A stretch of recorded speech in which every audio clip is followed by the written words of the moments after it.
계시의 말씀을 봉독할 때 주의 음성을 듣게 되기를 바랍니다. 같이 봉독합니다. 내가 속히 내게 가기를 바라나 이것을 내게 쓰는 것은 만일 내가 지체하면 너로 하여금 하나님의 집에서 어떻게 행하여야 할지를 알게 하려 함이니 이 집은 살아계신 하나님의 교회요 진리의 기둥과 터니라. 그도다 경건의 비밀이여 그렇지 않다 하느니 없도다. 그는 육신으로 나타난 바 되시고 영으로 의롭다 하심을 받으시고 천사들에게 보이시고 만국에게 전파되시고 세상에서 믿음 바 되시고 영광 가운데 올려지셨느니라. 아멘. 자리에 앉으시기 바랍니다. 사랑하는 성도 여러분, 오늘도 주의 말씀을 들으실 때 하나님의 성령으로 충만해지시게 되기를 주님의 이름으로 축복합니다. 말씀 가운데서 여러분의 인생의 문제가 풀리고 해결되는 역사가 있게 되기를 예수의 이름으로 축복합니다. 아멘. 오늘은 한국에서 갑자기 망한 사람들 이야기를 좀 하면서 설교를 시작해 보려고 합니다. 한때 잘 나가던 정치인이었던 안희정 씨는 수행비서였던 김지은 씨의 미투 때문에 유력한 미래의 대선 후보에서 하루아침에 재소자로 폭삭 망해버리고 말았습니다. 한동안 조용했다가 다시 등장한 땅콩회항 조현아 씨의 경우는 돈이 많아서 앞으로 어떻게 될지 모르지만 남편에게 이혼 소송을 당하면서 남편과 자녀들에게 쏟아부었던 그런 모든 폭행과 그리고 또 폭언의 동영상이 세상에 돌아가면서 사회적인 지위, 체면, 인격 이런 면에서는 폭삭 망한 것처럼 보입니다. 우리 남자들이 잘 아는 사람인데 마이크로닷이라고 하는 젊은 래퍼가 도시어부라고 하는 프로그램을 통해서 상당히 유명세를 날리다가 하루아침에 폭삭 망했습니다. 20여 년 전에 빚을 지고 야반 도주한 부모님의 과거 때문이었죠. 어제 신문을 보니까 IT에서는 반정부 시위가 한 달째 계속되면서 수십 명의 사망자와 수백 명의 부상자가 발생했다고 합니다. 2010년에 대규모 지진이 발생한 이래로 2018년까지 이어지는 지진 그리고 정부의 부정과 부패 때문에 IT는 몰락의 길을 계속 걷고 있습니다. 제가 지난번에 지방에 갔다가 그 리프트 알죠?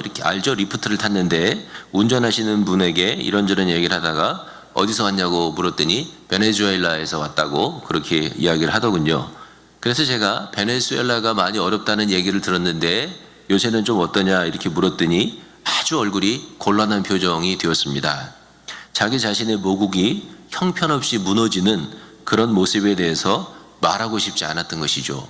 그냥 그는 커뮤니스트라고만 말했습니다. 공산 정권이 그 나라를 망가뜨려 먹고 있다 그런 얘기겠죠.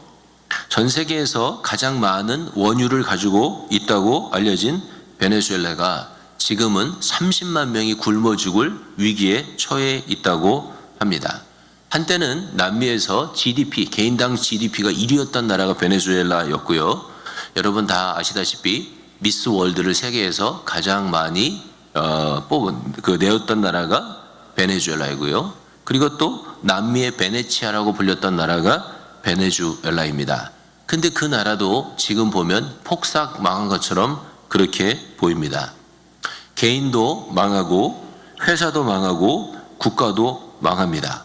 사랑하는 다솜의 가족 여러분, 여러분은 망하지 마시고 흥하시게 되기를 주님의 이름으로 축복합니다. 여러분은 쇠퇴의 길을 걷지 말고 성공의 길, 축복의 길을 걷게 되기를 예수의 이름으로 축복합니다. 그럼 여기서 우리가 꼭 생각해 봐야 되는 문제가 있습니다. 왜 망하는가 하는 거죠. 사람들은 왜 망하냐 이거예요. 회사는 왜 망하고 국가는 왜 망하느냐 하는 거죠. 망한다면 이유가 있을 텐데 도대체 무엇이 이유인가 하는 것입니다. 세상적인 대답이 있겠지만 성경은 그 부분에 대해서 무엇이라고 말하는가? 그게 질문을 갖게 되는 것이죠. 또 정반대로 생각하면 어떻게 하면 우리는 망하지 않는 길을 갈 수 있을까라고 하는 질문과 같은 질문입니다. 물론 망하지 않는 것과 그 다음에 흥하는 것과는 조금 차이가 있습니다. 망하지 않는다 해서 다 흥하는 건 아니니까요. 그러나 적어도 망하지 않아야 흥할 수 있는 길이 열리는 거 아니겠습니까? 그러니까 우리는 어떻게 하면 망하지 않을 수 있을까? 성경에는 무엇 때문에 망한다고 쓰고 있는가? 그런 것들을 물어볼 수 있는 것이죠. 여러분들은 교회를 오래 다니셨고 믿음이 좋은 분들이기 때문에 제가 대답을 안 드려도 벌써 마음속에 죄 때문에 망합니다, 그런 대답을 아마 갖고 있을 거라고 생각합니다. 기도하고 하나님 앞에 충성하면 축복받습니다, 그런 대답도 갖고 있을 것이라고 생각이 됩니다. 다 맞는 말씀이고 옳은 대답입니다. 한편 성경에는 멸망에 대해서 우리에게 아주 간결하게 종합해주는 성경 말씀이 있습니다. 두 구절인데요, 한번 그 말씀을 같이 읽어보겠습니다. 베드로후서 2장 5절과 6절입니다. 시작. 옛 세상을 용서하지 아니하시고 오직 의를 전파하는 노아와 그 7 식구를 보존하시고 경건하지 아니한 자들의 세상에 홍수를 내리셨으며 소돔과 고모라 성을 멸망하기로 정하여 죄가 되게 하사 후세에 경건하지 아니한 자들에게 본을 삼으셨으며 아멘. 성경에 있는 베드로후서는 하나님이 세상을 멸망하신 두 가지의 사건을 기록하고 있습니다.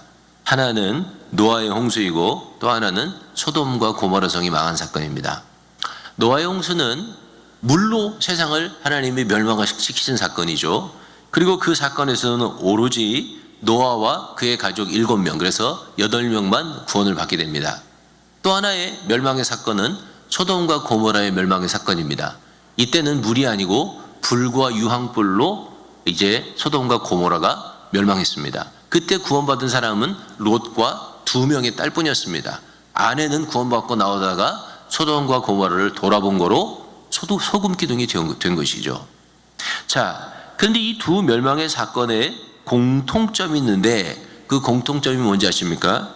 이 두 번의 멸망이 모두 경건하지 않은 자들을 향한 심판이었다는 것입니다. 성경이 그렇게 써 있습니다. 성경이 말씀하시는 거룩한 진리는 경건하지 않으면 망한다는 거예요. 개인도 그렇고 회사도 그렇고 한 사회나 국가도 마찬가지입니다. 경건하지 않으면 망한다는 거예요. 여러분은 마음이 좀 어떠세요? 이 말씀을 들으면서. 저는 설교를 준비하면서도 이 부분을 쓰면서 두려운 마음에, 두려운 생각에 마음이 움츠러드는 느낌을 받았어요. 베드로서 2장 5절에는 노아의 홍수는 경건하지 않은 자들을 향한 심판이었고 6절에 소돔과 고모라는 후세에 경건하지 않은 자들에게 보여주시는 본이라고 그랬어요. 후세에 경건하지 않은 사람들에게 소돔과 고모라는 뭐라고요? 본이라는 거예요. 본복이에요. 이그젬플러리예요. 예제예요. 요새 말로 하면요, 쇼케이스예요. 또 다른 말로 하면 트레일러죠. 하나님이 미리 보여주신 거예요. 니들도 경건하지 않으면 어떻게 된다고요? 소돔과 고모라처럼 된다. 그게 소돔과 고모라의 멸망의 사건이라고 베드로후서는 쓰고 있는 것입니다. 경고지요.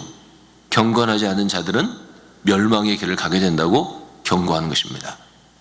우리가 잊어버리지 않기 위해서 저하고 같이 경건하지 않으면 망한다, 그걸 한번 3번 같이 해보겠습니다. 시작. 경건하지 않으면 망한다. 경건하지 않으면 망한다. 경건하지 않으면 망한다. 할렐루야. 여러분은 경건하시기를 주님의 이름으로 축복합니다. 경건함을 통해서 시편 91편의 말씀이 성취되는 거예요. 시편 91편 7절과 8절에 이렇게 쓰고 있습니다. 1000명이 내 우편에서 10,000명이 내 오른쪽에서 엎드러지나 이 재앙이 내게 가까이 하지 못하리로다. 오직 너는 똑똑히 보리니 악인들의 보응을 내가 보리로다. 아멘. 수천 명이, 수만 명이, 아니 수십만 명이 우리 주변에서 엎드러지고 망해도 하나님을 경외하는 자들에게는 이 재앙이 가까이 못하게 되는 줄로 믿습니다.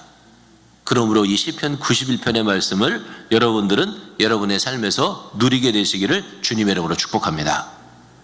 자, 그러면 어떻게 경건할 수 있을까요?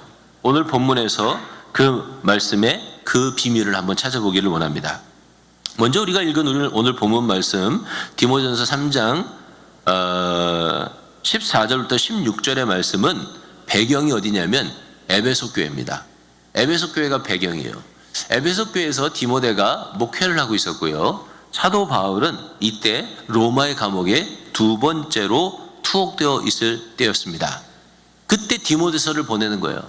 오늘 본문에 뭐라고 얘기하고 있냐면 내가 가능하면 너를 보러 에베소 교회에 다시 가고 싶다. 그렇게 말하고 있는 것입니다. 그러나 혹 그렇게 되지 않을 경우를 생각해서 이 편지를 보냈는데 이 편지를 보내는 목적, 디모데전서를 보내는 목적은 15절에 보면 이렇게 쓰고 있습니다. 하나님의 집에서 어떻게 행해야 할지를 알게 하려 합니다. 다시 한번 디모데전서 3장 15절을 읽어보겠습니다. 시작. 만일 내가 지체하면 너로 하여금 하나님의 집에서 어떻게 행하여야 할지를 알게 하려 함이니 이 집은 살아계신 하나님의 교회요 진리의 기둥과 터니라. 아멘. 자, 디모데전서를 보낸 이유, 그것이 경건과 연결이 되어 있어요. 그런데 이 디모데전서를 보낸 이유는 뭐냐면 네가 살아계신 하나님이 역사하시는 하나님의 집, 진리의 기둥과 터인 이 교회, 그 교회에서 어떻게 행해야 되는지를 알게 하기 위해서 내가 이 편지를 썼다. 그렇게 바울이 설명하고 있는 것입니다. 자, 이 교회는 하나님의 집입니다. 이 교회는 하나님이 역사하시는 곳입니다. 믿으시면 아멘 하시기 바랍니다. 여러분 오늘 교회 오셨죠? 하나님이 여기서 역사하시는 거예요. 또 하나는 이 교회는 진리의 기둥과 터예요. 영어로 보면 The pillar and ground of the truth예요. 앞에 더가 붙어 있어요. 이 더는 뭐죠? 유일한 기둥이라는 거예요. 유일한 터라는 거예요. 하나님의 진리의 유일한 기둥과 유일한 터가 어디냐면 그게 교회예요. 다른 말로 하면 하나님의 진리는 어디에 세워지냐면 교회의 터 위에 세워지는 거예요. 하나님의 진리는 무엇을 가지고 세워져 가냐면 교회라고 하는 기둥을 통해서 하나님의 진리는 세워져 간다는 거예요. 믿으시면 아멘 하시기 바랍니다. 사랑하는 성도 여러분, 다른 것을 통해서는 하나님의 진리가 세워지지 않는 거예요. 교회 안에서 진리이신 하나님을 만나게 돼요. 교회 안에서 하나님의 축복을 체험하게 돼요. 진리의 기둥과 터는 선교회도 아니고요, 구역도 아니고요, 직장이나 사업체도 아닙니다. 저는 선교사였고요. 제가 선교회를 2개를 우리 다른 분하고 연합해서 2개를 세운 사람입니다. 제가 선교회에 연관된 것만 5개예요. 그런데 선교회는요, 진리의 기둥과 터가 아니에요. 진리의 기둥과 터는 무엇뿐이 없냐면 하나님이 직접 세우신 교회뿐이 없단 말이에요.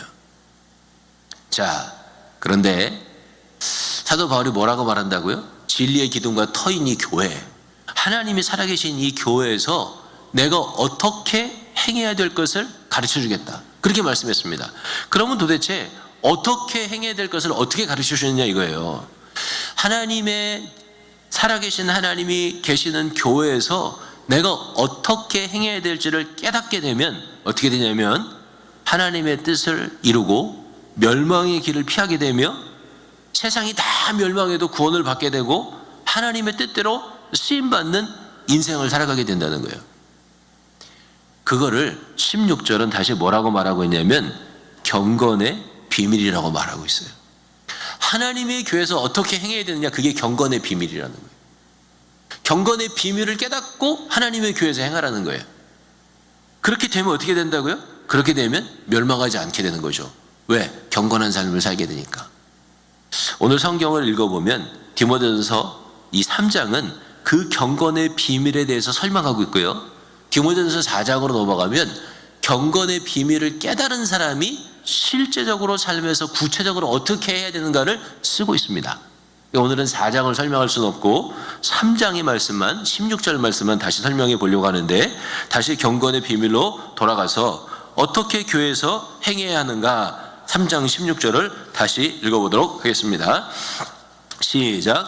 크도다 경건의 비밀이여 그렇지 않다 하느니 없도다.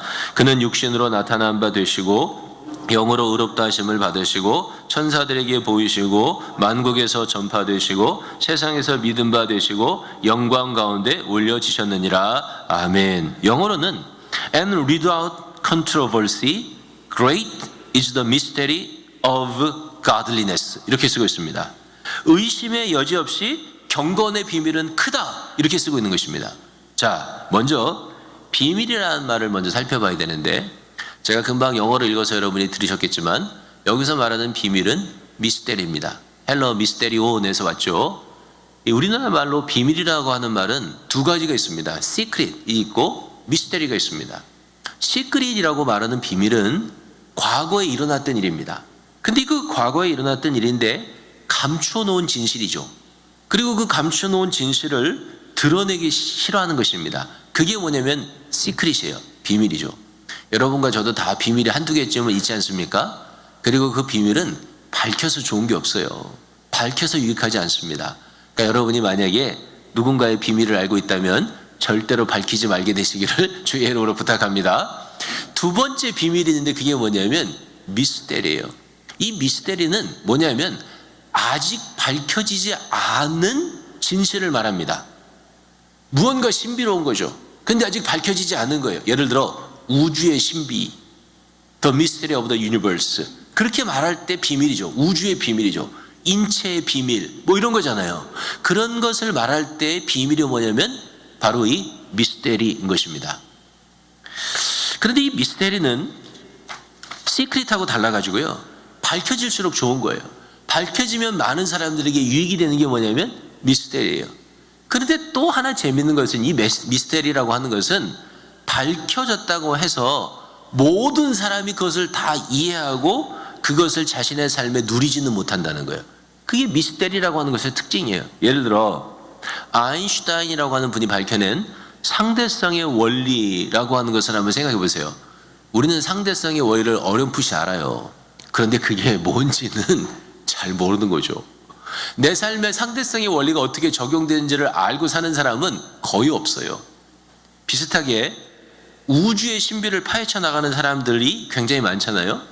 예를 들어 오늘자 뉴스, 오늘이 24일이죠. 24일 뉴스 더 사이언스 타임스라고 하는 오늘자 뉴스에 이런 기사가 실렸는데요. 제가 읽어볼 테니까 여러분 무슨 말인지 아시는지 한번 들어보세요.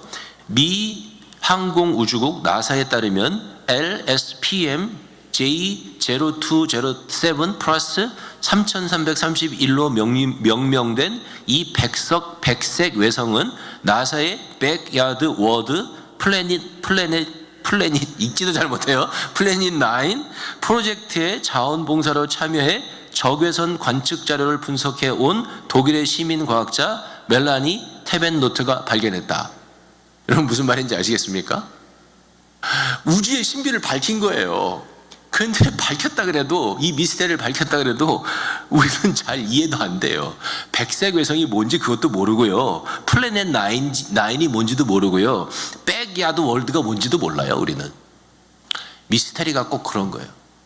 객관적인 사실로 밝혀줘도 그거를 다 이해하고 적용하는 사람이 적은 거죠. 근데 이 경건의 비밀도 똑같은 거예요. The Mystery라고 썼잖아요. The Mystery of Godliness. 경건의 미스테리예요. 이 경건이라고 하는 것에 모든 비밀이 다 밝혀져도 그거를 알아도 실제로 그거를 깊이 이해하고 누리는 사람은 적은 거죠. 교회에서 어떻게 행해야 되느냐는 무엇과 관련되어 있냐면 이 미스테리랑 관련되어 있다는 거예요.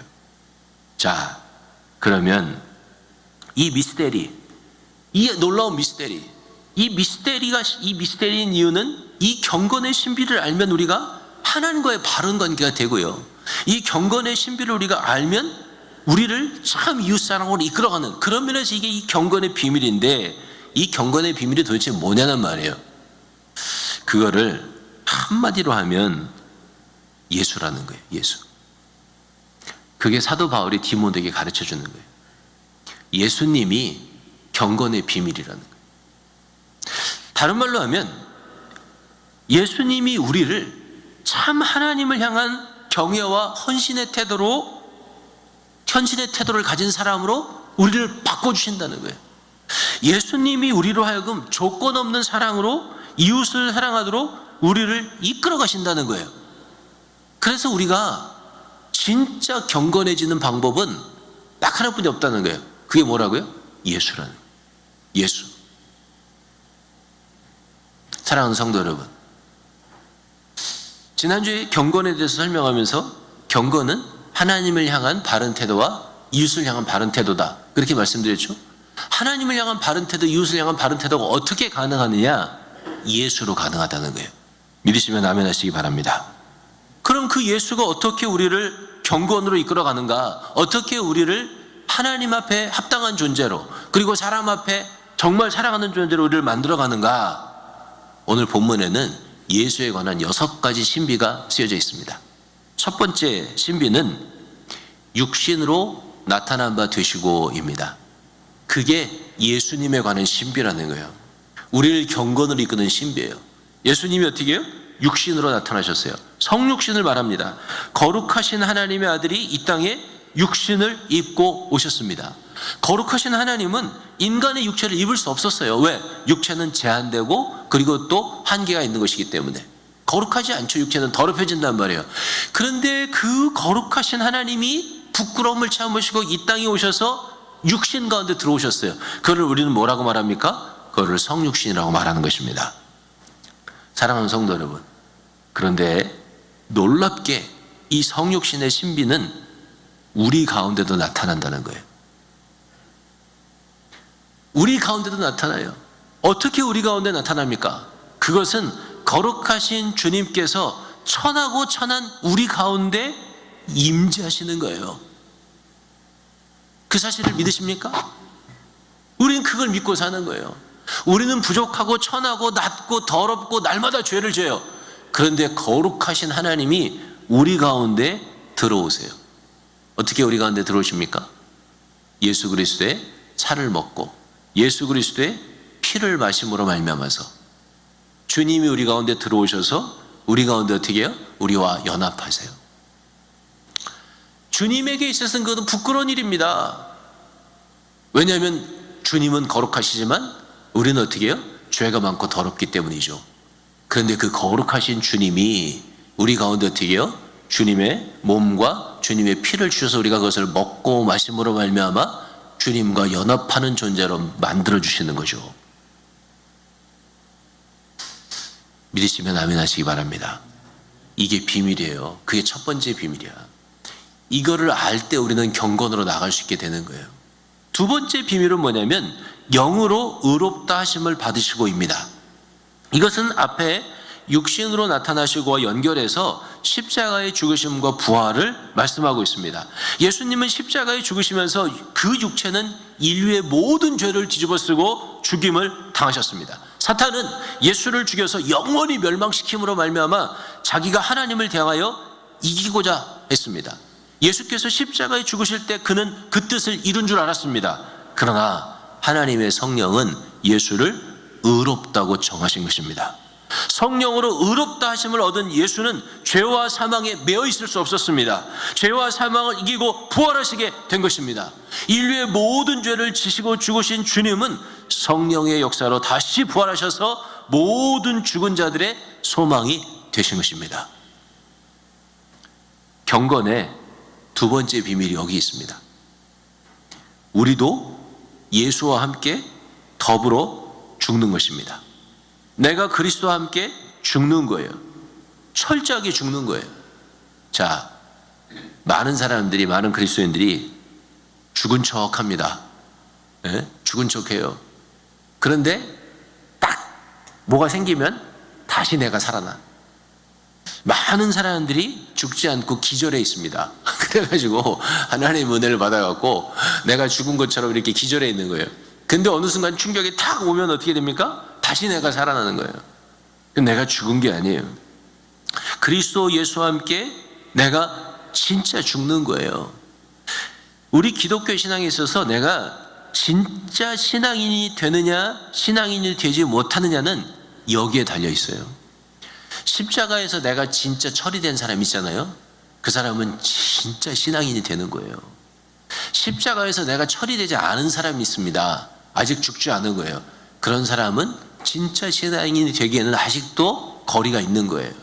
내가 진짜 예수 안에서 죽으면 어떻게 되냐면 진짜 예수를 모시고 살게 되는 거예요.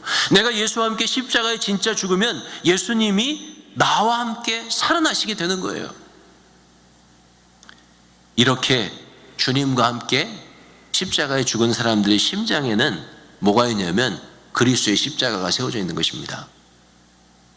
제가 지난주에 최인규 권사님의 순교 이야기를 나눴죠. 이렇게 순교한 분들이 많습니다. 주기철 목사님도 순교하셨고, 이기풍 목사님도 순교하셨고, 손양원 목사님도 순교하지 않으셨습니까? 우리 손양원 목사님 이야기를 가끔 하는데, 손양원 목사님은 두 아들 동인이와 동신이가 1948년 여순 반란 사건 때 친구들에 의해서 죽임을 당하죠. 손 목사님이 그 두 아들을 죽인 그 친구를 용서하고 자기 아들로 받아들이지 않습니까?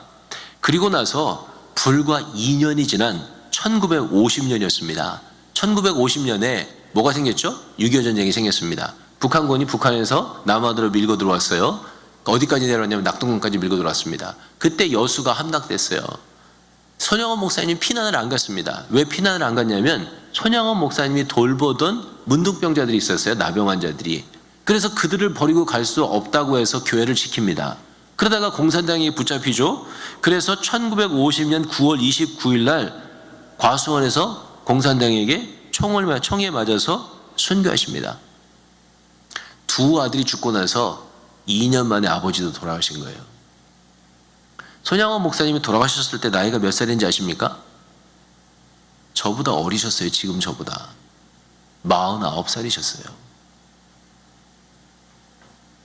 어떻게 그럴 수 있었을까? 그런 생각이 들어요. 어떻게 그 모진 고난을 견딜 수 있었을까? 어떻게 그 많은 슬픔을 이길 수 있었을까? 어떻게 그 두려움의 순간을 담대하게 지나갈 수 있었을까? 대답은요, 하나뿐이에요. 손 목사님의 심장에, 그분들의 심장에는요, 예수 그리스도의 십자가가 서 있었던 거예요. 예수의 십자가가 그의 가슴에 서 있었기 때문에 십자가에 달려서 아버지여 아버지여 어찌하여 나를 버리십니까? 그렇게까지 외치시면서 마지막 피 한 방울, 마지막 물 한 방울까지 다 우리를 위해 흘려주신 그 주님의 십자가가 그분들의 심장에 서 있었기 때문에 그분들은 그 순간을 이겼다고 저는 믿어요. 그런데 더 나아가서 생각하면요, 사실 그분들의 혈관에는 예수의 피가 흐르고 있었다고 저는 믿습니다.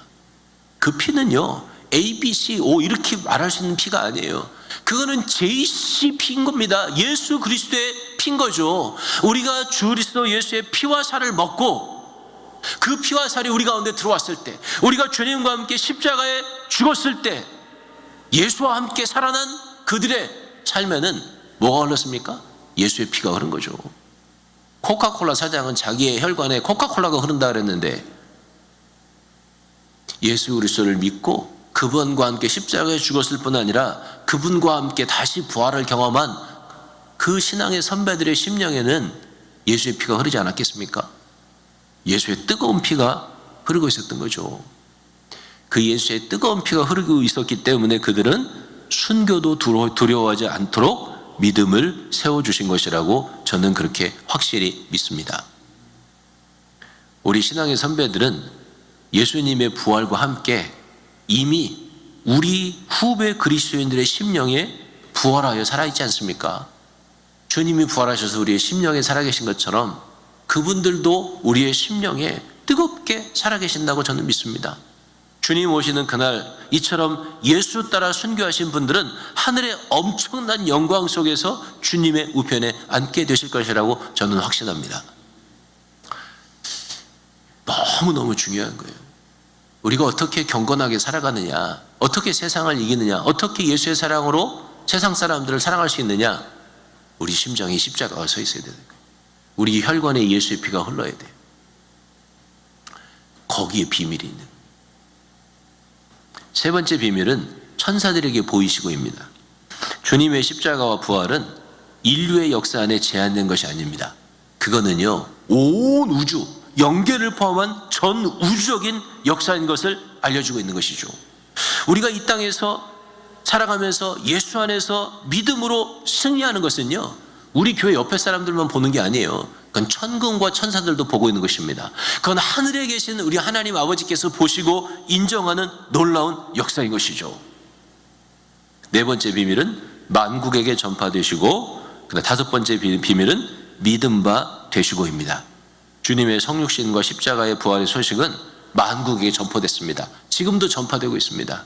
우리가 그 만국에 전파되는 그리스도 예수의 복음에 쓰임받을 때 우리는 어떻게 해요? 경건한 삶을 살아갈 수 있게 되는 것이죠. 우리가 그렇게 살아가게 될 때 세상에는 어떻게 해요? 여전히 그 복음을 듣고 예수를 믿는 사람들이 생겨나는 것입니다. 예수를 믿고 거듭나는 사람들이 나타나는 것이죠. 마지막 6번째는 영광 가운데 올려지셨느니라 입니다.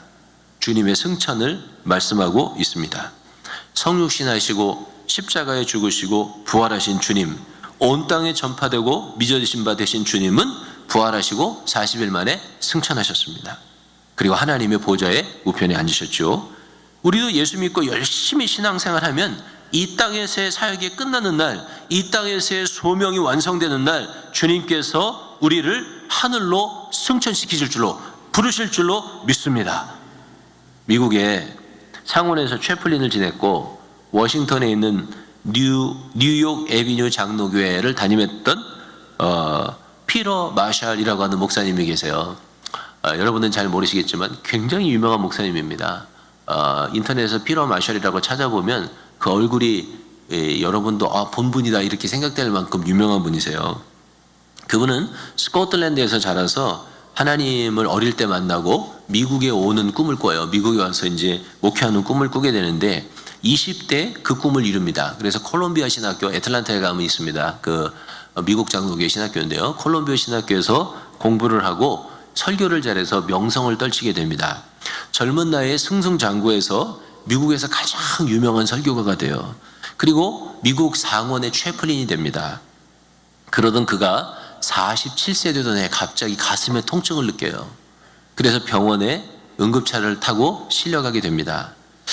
옆에서 눈물을 흘리면서 아내가 걱정을 했는데 그 아내의 이름은 캐서린 마샬이라고 하는 분이세요. 그분도 굉장히 유명합니다. 여러분이 얼굴을 보면 아는 분이세요. 근데 그 캐서린 마샬에게 빙그레 웃으시면서 이 목사님은 뭐라고 얘기하셨냐면 이렇게 얘기했습니다. See you darling, see you in the morning. 그렇게 얘기했습니다. 여보, 내일 아침에 다시 만납시다. 그렇게 얘기한 거죠. 그리고 그날 저녁에 목사님은 돌아가십니다. 캐서린 사모님이 남편이 남기신 마지막 말에서 영생에 대한 소망을 찾습니다. 영생은 이런 것이구나. See you in the morning. 내일 아침에 다시 만나는 것. 그것이 영생이구나. 그걸 발견하세요. 그래서 캐서린 사모님이 남편의 전기를 엮어갖고 책을 씁니다. 근데 그 책이 미국에서 100만 권 이상 팔리는 베스트셀러가 돼요. 그 책 이름이 뭐냐면 A Man Called Peter라고 하는 책입니다. 1950년대 영화로도 만들어졌습니다. 굉장히 유명한 책입니다. 그리고 나서 이 사모님은 일평생 이제 장수하시게 되는데 이 부활과 영생에 대한 소망을 가지고 기독교적인 책을 200권이 넘게 쓰고 대부분의 책이 베스트셀러가 돼서 미국의 가장 유명한 작가가 됩니다. 사랑하는 성도 여러분, 우리들의 인생의 비밀이 이거예요.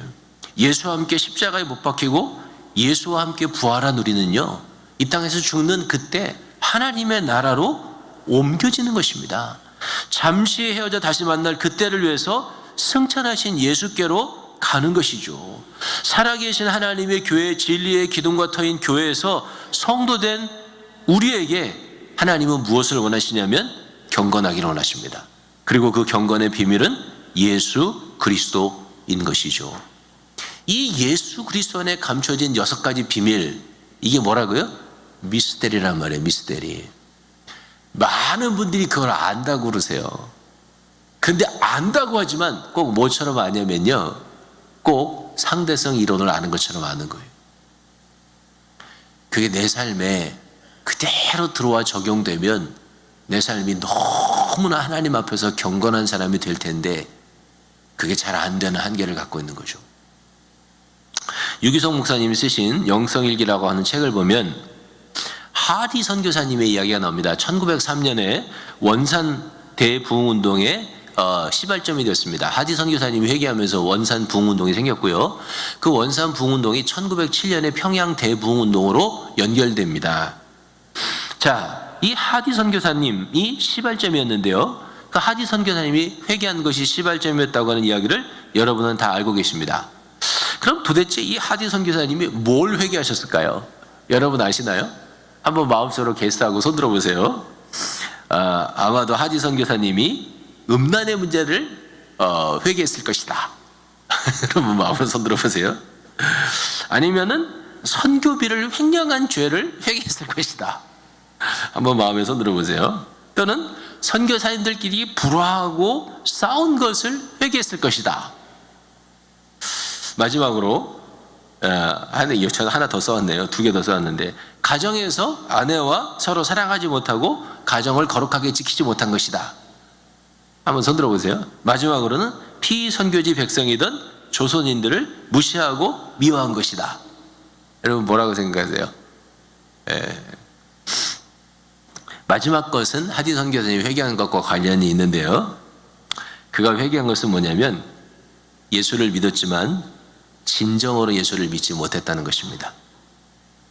그게 하디 선교사님의 회개였어요. 진정으로 예수를 믿지 못하니까 자기 힘으로 선교하려 했다는 거예요. 자기 지혜로 사람들에게 복음을 전하기 위해서 애썼다는 거예요.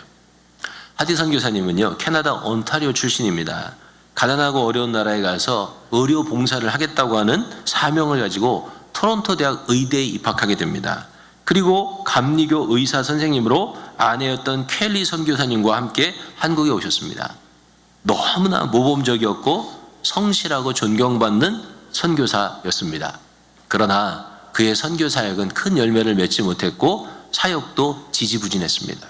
그는 강원도 철원과 원산에 파견되어 열심히 전도했지만 전도의 결실이 없었습니다. 하디 선교사님은 자기 자신의 사역의 열매의 부족의 이유를 뭐라고 생각했냐면 한국 교회 지도자들의 믿음이 없음과 불성실함 때문이라고 생각을 하고 있었습니다. 그러던 그가 1903년 선교사 수련회를 위해서 말씀을 준비하던 중에 하나님의 성령이 임합니다. 하나님의 성령이 임하면서 하나님의 성령은 선교의 실패가 다른 사람의 잘못이 아닌 하디 선교사님 자신의 잘못이었음을 가르쳐 주십니다. 선교는 전적으로 하나님의 일이었음에도 불구하고 하나님을 향한 전적인 믿음이 아니고 자기 자신이 갖고 있었던 힘으로, 자만심으로 할 수 있다고 생각했던 것을 깨닫게 되었습니다. 예수를 위해서 일했지만 예수로 일하지 않았다는 거예요. 내가 예수를 위해서 일한 거예요. 내 힘으로, 내 능력으로. 그런데요, 예수님을 통해서 일하지는 않는 거예요. 예수님이 그를 통해서 일하지는 않았던 거예요. 십자가에서요, 완전히 죽지 못했던 거예요. 그래서 미워했던 거죠. 그래서 한국 사람들을 무시했던 거예요. 선교사님이 성령의 인도를 따라서 그 죄를 회중 앞에서 그리고 다른 선교사들 앞에서 고백합니다. 예수 믿고 교인이 되고 예수 믿고 선교사 되었지만 진정으로 예수를 믿지 못했다는 거예요. 사실 이 시대를 살아가는 많은 교인들이 어쩌면 하디 선교사님과 같은 신앙의 문제에 빠져 있는 것은 아닐까, 그런 질문을 해보게 됩니다. 예수를 믿는다고 하지만 진짜 예수 앞에서 예수를 완전히 의지하고 예수를 완전히 순종하고 예수 앞에 완전히 감사해보고 그렇게 못 해보는 거죠. 내 힘으로 예수 믿고 내 힘으로 예수를 위해서 일하고 내 힘으로 교회 일도 좀 하고 내 힘으로 사회봉사도 하죠. 그런데 어떻게 합니까? 내 힘이 좀 안 되면 그만두는 거죠. 언제든지. 정말 예수와 함께 완전히 죽어보지 못한, 정말 예수와 함께 완전히 동행하지 못하는 그 수준에 머물러 있는 것이죠. 사랑하는 성도 여러분, 주님은 변화를 원하세요. 그리고 그 변화를 위해서 디모데 전서를 우리 가운데 주시는 것입니다. 여러분의 심장에도 그리스도의 십자가 세워보시기 바랍니다. 여러분의 혈관에도 예수의 피가, 뜨거운 피가 흐르도록 주님과 하나 되어 보시게 되기를 바랍니다. 예수 믿고 따르는 길이요, 십자가의 도가 세상 사람들에게는 미련한 것으로 보입니다. 그러나 하나님을 믿고 따르는 우리에게는 하나님의 능력이 되는 거예요. 살아계신 하나님 앞에 하나님을 제대로 경외할 수 있는, 하나님 앞에 제대로 우리의 모든 삶을 헌신할 수 있는, 그리고 세상에 사람들을 진짜 나처럼 사랑할 수 있는 그 능력이 어디에 있냐면 바로 이 그리스도의 십자가에 있는 것이죠.